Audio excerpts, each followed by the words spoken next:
गया, जवानी आ गई, जवानी गई, अधेड़ी आ गई, अधेड़ी गई, बुढ़ापा आ गया। अब उम्र और बढ़ती चली जा रही है, खतरे के निशान तक पहुंचती चली जा रही है। कब प्राण छूट जाए किसको मालूम।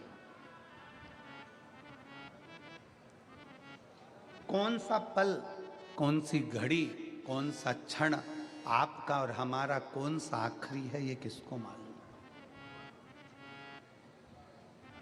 पानी जब खतरे के निशान तक होता है तो उसको छोड़ दिया जाता है समुद्र से मिलने के लिए, और उम्र चलते चलते जब खतरे के निशान पर आ जाए तो इस उम्र को भी छोड़ दिया जाए भोलेनाथ से मिलने के लिए। इस उम्र को परमात्मा से।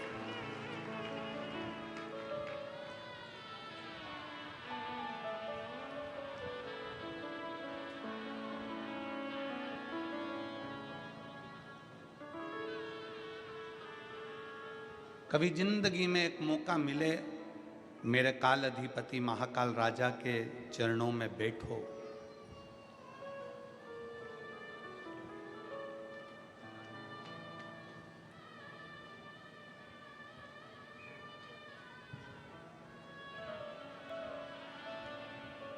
हम जहाँ ठहरे हुए हैं वहाँ पर कलम थोड़ी देर के लिए ऊपर की ओर गए तो वहाँ किसी ने पूछा, देव के चरणों में बैठो, हमारी बात क्या महाकाल सुनता है? हमारी बात क्या महाकाल बाबा सुनते हैं? हम कहते हैं जब हाथी ने पुकारा, मगर ने पांव पकड़ा, तो भगवान को पुकारा तो भगवान आया कि नहीं आया। एक चींटी के पांव में भी अगर पायल बांध दी जाए और पायल बजे चींटी के पांव की तो वो पायल का शब्द भी सुन लेता है। एक इल्ली भी अगर तड़पती है तो उसका भी शब्द मेरा काल अधिपति महाकाल सुन लेता है। तो संसार में जन्म लेने वाले प्रत्येक मनुष्य की बात शिव सुनता है।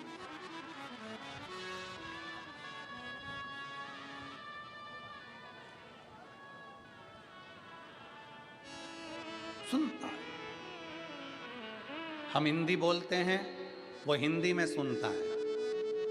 आप मराठी बोलते हो, वो मराठी में सुनता है। तुम्हारे बाजू वाले गुजराती बोलते हैं, वो गुजराती में सुनता है। और आगे वाले राजस्थानी में बोलते हैं, वो राजस्थानी में सुनता है। कोई तमिल में बोलता है, कोई कन्नड़ में बोलता है, कोई केरला में बोलता है, वो सब भाषाएं सुनता है। सब भाषा।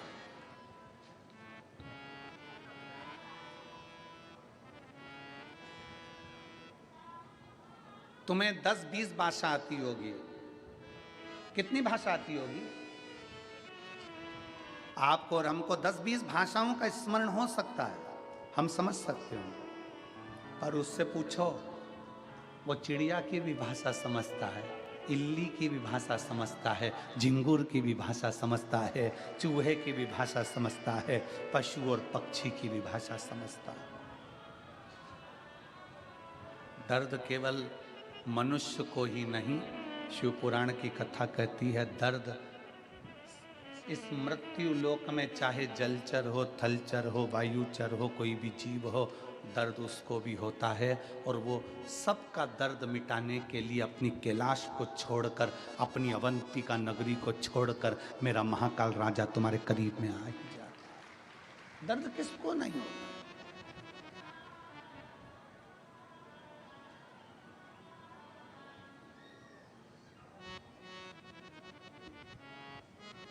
एक भरोसा, एक दृढ़ता, एक विश्वास।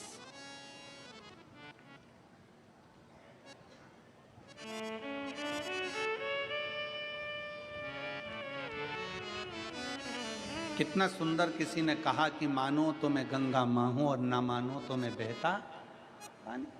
अगर मान रहे हो तो मैं गंगा जी हूं, नहीं मानोगे तो बहता पानी।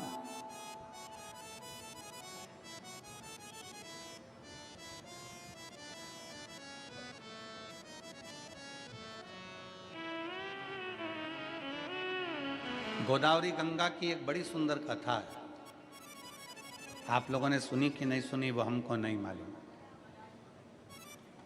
माँ गोदावरी गंगा की बड़ी सुंदर कथा है। अंतऋषि अपने कामद वन में बैठे हुए थे।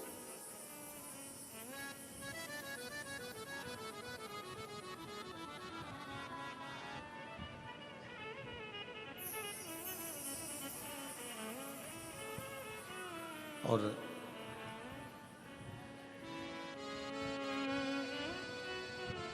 तप में लीन थे। आज उन्हें माता अनसुईया जी से कह दिया था, अनसुईया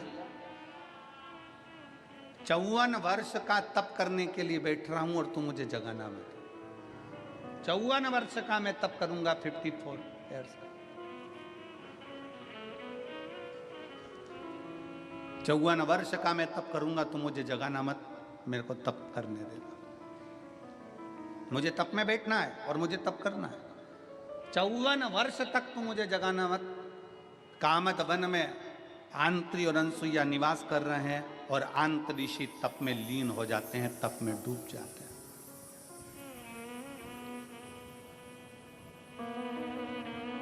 अनसुईया जी को क्या मालूम था कि ये कौन सी लीला होने वाली है, उनको तो कुछ ज्ञात नहीं था।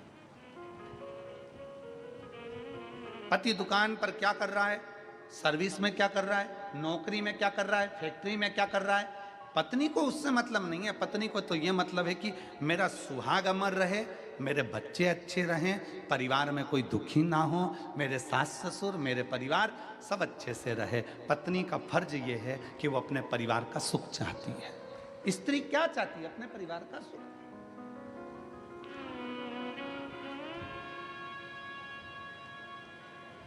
और कोई कोई पति आकर कह भी देते हैं हमसे, हमारी पत्नी ऐसी है गुरुजी कि वो हार बनवाने का कहती है, कोई कहती है कि मुझे साड़ी दिलाओ, कोई कहती है मुझे मंगलसूत्र दिलाओ, कोई कहती है मुझे चूड़ा दिलाओ, कोई कहती है मुझे ये दिलाओ। तो हम उन पतियों से कह देते हैं, दिला दो ना, दिलाने में तुम्हें क्या टेंशन है, दिला दो।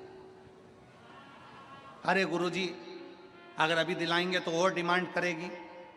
अभी हमने हार दिला दिया, फिर कहेगी कड़ा दिलाओ, कड़ा दिला दिया तो कहेगी ये दिलाओ, फिर कहेगी वो दिलाओ, डिमांड बढ़ती चली जाएगी। हमने कहा बढ़ने दो ना, अच्छा है, डिमांड बढ़ना चाहिए, तुम तो दिला दो।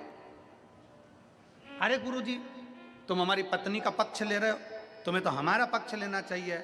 हमने कहा ईमानदारी से बोल, अगर तू 25-50 एक आध लाख की रकम अपनी पत्नी को दिला देगा तो ईमानदारी से बोलना, पत्नी वो रकम लेकर क्या ऊपर जाएगी?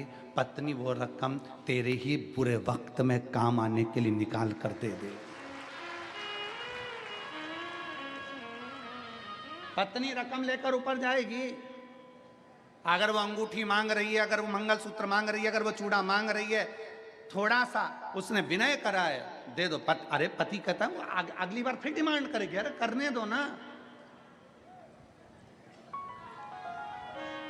पड़ोसी से थोड़ी ना मांग रही है, तुमसे मांग रही है। और जो अपना होता है, जो अपना प्रिय होता है, मांगा भी उसी से जाता है। जैसे मेरे महादेव अपने प्रिय हैं तो उनसे मांगा जाए। हमने पहले भी कथा में कहा, कई लोग हमारी इस बात का विरोध करते हैं। कई लोग कहते हैं कि भगवान से नहीं मांगना चाहिए, भगवान को तो देना चाहिए, भगवान से कुछ मत मांगो, भगवान को तो देओ, भगवान से कुछ मत मांगो, भगवान को तो देओ। कई लोग हमारे इस बात का विरोध करते हैं। और हम क्या कहते हैं कि वो तुम्हारा बाप है, वो तुम्हारा पिता है, वो तुम्हारा बाप है, तुम्हारा पिता है। और अपने माँ बाप से मांगने में संकोच नहीं करना चाहिए। माँ बाप के पास बैठो, उससे अपने दिल की बात कहो और मांगो। वो अपना पिता है, अपनी माँ है, उससे क्या।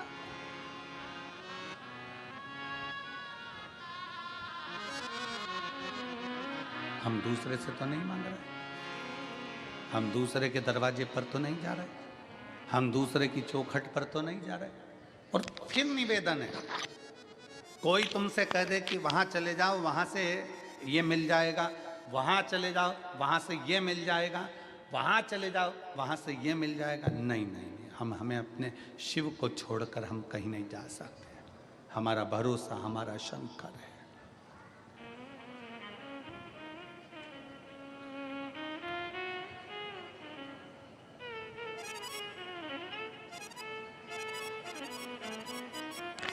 हमारा भरोसा हमारा शिव है, हमारा भरोसा हमारा शंकर।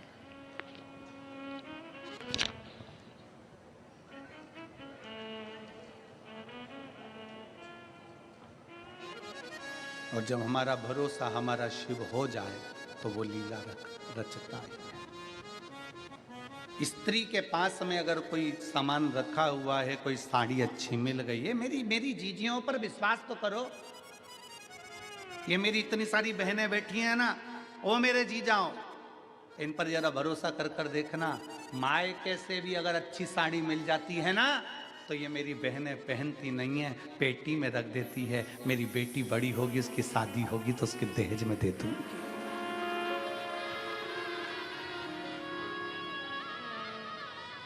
अच्छा गिफ्ट आइटम मामा जी के यहाँ शादी में मिल गया, मौसी के यहाँ मिल गया, नानी के यहाँ गई थी, वहां से कुछ अच्छा चीज मिल गई, अच्छा आइटम मिल गया, गिफ्ट आइटम मिल गया, उसको उठाकर पलंग पेटी में रख देती है। क्यों? जब मेरी बेटी की शादी होगी ना, मैं उसको दे दूं।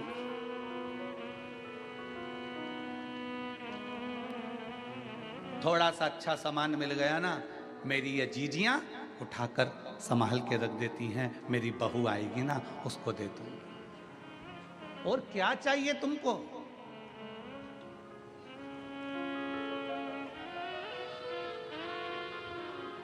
लोग कहते हैं इन्होंने बहुत ज्यादा त्याग करा, ये संत बन गए। कोई कहता है इन्होंने बहुत ज्यादा त्याग करा, ये त्यागी बन गए। कोई ने कहा इन्होंने बहुत सारा त्याग करा, ये सन्यासी बन गए। कोई ने कहा इन्होंने बहुत तप करा, ये तपस्वी बन गए। शिव महापुराण की कथा कहती है, घर की स्त्री के आगे सारे संत, साधु, सन्यासी, तपस्वी, साधक, उपासक फीके हैं, क्योंकि उससे बड़ा त्याग कोई नहीं कर सकता। घर की स्त्री के आगे सारे संत, साधु, सन्यासी, तपस्वी, साधक, उपासक फीके हैं, क्योंकि स्त्री के आगे कोई त्याग नहीं कर सकता। एक नारी अपने लिए कोई व्रत नहीं करती। सोमवार का व्रत करती है तो पति के लिए, छठ का व्रत करती है तो बच्चों के लिए, चतुर्थी का व्रत करती है तो पति के लिए। जितने व्रत एक स्त्री करती है वो अपने लिए। बता दो कोई सा व्रत इसमें बताओ, एक शास्त्र में व्रत बता दीजिए जो स्त्री खुद के लिए कर रही है। पति के लिए अखंड सौभाग्य के लिए करेगी, तीज का व्रत अखंड सौभाग्य के लिए करेगी, चतुर्थी का व्रत अखंड सौभाग्य के लिए करेगी, पंचमी का व्रत अपने बच्चों के लिए करेगी, छठ का व्रत अपने बच्चों के लिए करेगी। एक स्त्री अपने लिए कोई व्रत नहीं करती, अपनी उम्र बढ़ाने के लिए कोई व्रत नहीं करती, अपनी सेफ्टी के लिए कोई व्रत नहीं करती। अगर भारत की भूमि की एक नारी अगर व्रत करती है तो अपने परिवार, अपने पति और अपने बच्चों के लिए करती है। इससे बड़ा त्याग कौन कर सकता है? इससे बड़ा तपस्वी कौन हो सकता है? इससे बड़ा सन्यासी कौन हो सकता है? इससे बड़ा साधक कौन होगा?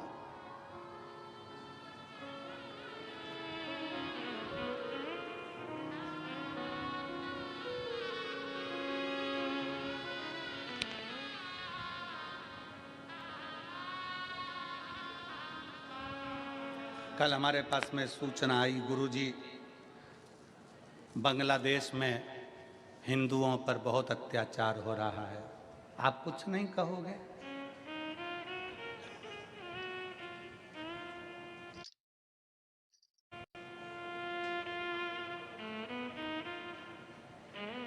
हमने कहा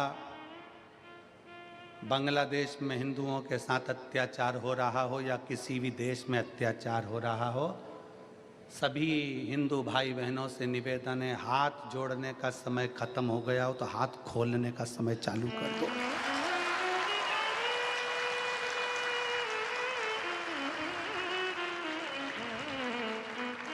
गया समय। बांग्लादेश में जितने हिंदू रहते हैं, अब हाथ जोड़ना बंद करो, हाथ खोलना चालू करो। गया समय। मेरी ये बहनें, कई बेटियां, कई बेटी कह देती है, वो अपने पिता से जाकर, अपने भाई से जाकर, अपने रिश्तेदारों से जाकर कहती हैं कि वो लड़का मुझे घूर कर देख रहा था, वो व्यक्ति मुझे छेड़ रहा था, वो मुझे ऐसा कर रहा था। तुम बेटी हो, तुम जीजाबाई हो, तुम अहिल्याबाई हो और तुम झांसी की रानी हो।